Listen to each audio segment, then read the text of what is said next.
And that's why, my brothers and sisters, don't be deceived by these Western philosophies. Wallahi, don't be deceived by them. Because that's what they want from you and your offspring.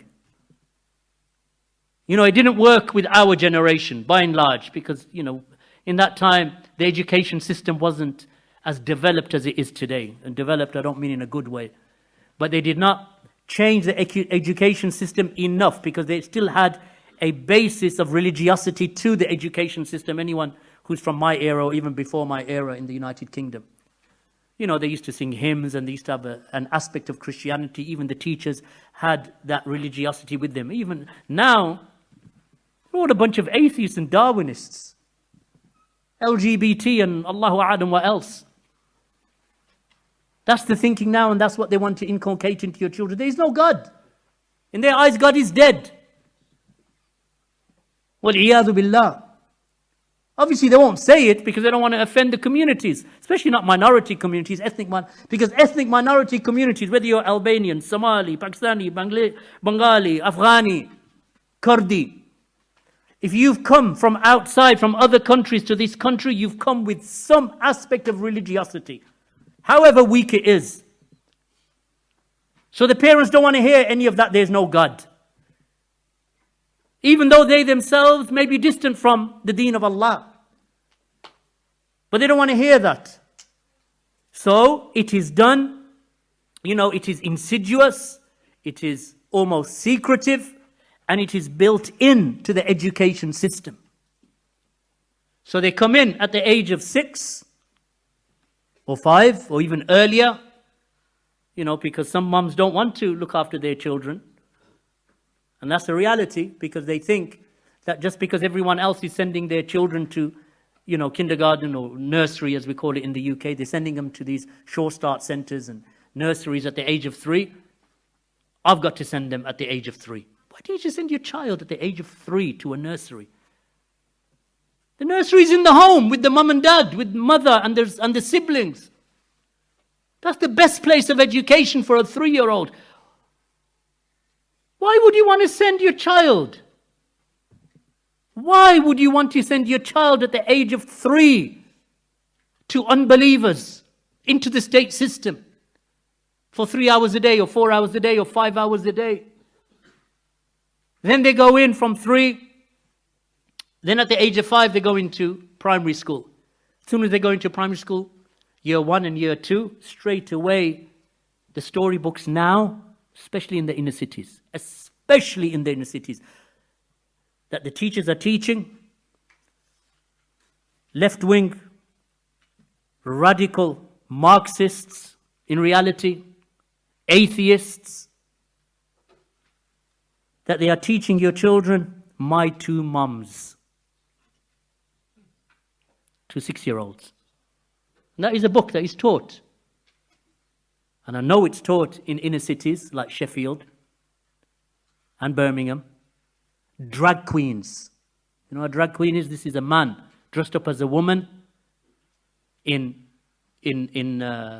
clothing as if, you know, like the nightclub miniskirts and so on, stockings, high heels, walking into primary schools, on stage, in front of a school that is 98% Muslim. Dancing, bringing up young girls onto stage to him. So this is a man, or he was born a man, or male. Man is praiseworthy, he's a male.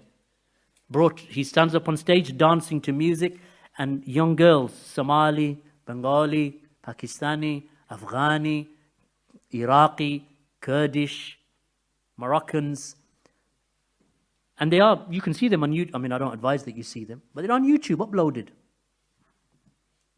This is what they bring in. That's at the age of 6. But they won't go much further than that. It's just, you know, normalizing it. Because every child, how do they know something is normal? They look at adults. That's how they normalize. They know whether something is socially accepted, because if mum and dad accept it, then it's acceptable.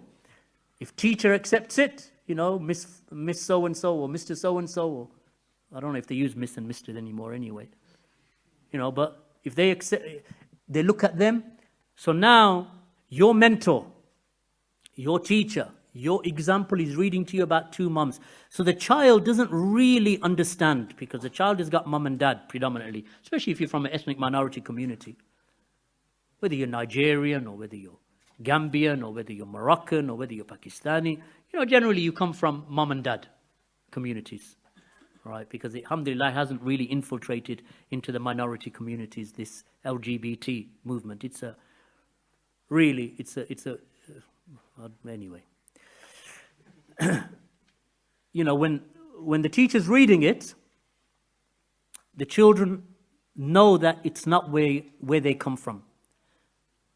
But since the teacher is reading it, it must be acceptable, because the teacher's now normalized it. That's the first piece of the jigsaw.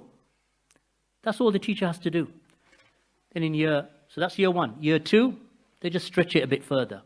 Year 3, year 4. So by the time year 6, that's the end of primary age, it is absolutely normal, acceptable, not just tolerated, but normal. There is no difference between having mum and dad and having dad and dad.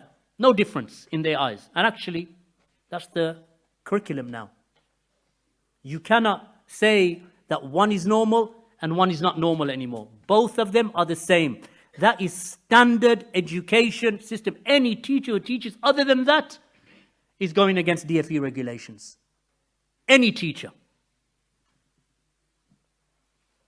That's standard. You cannot teach your children that this is haram, this is abnormal, this is deviated, this is sexual deviate. You can't do that. So by the age of 11, they're already done.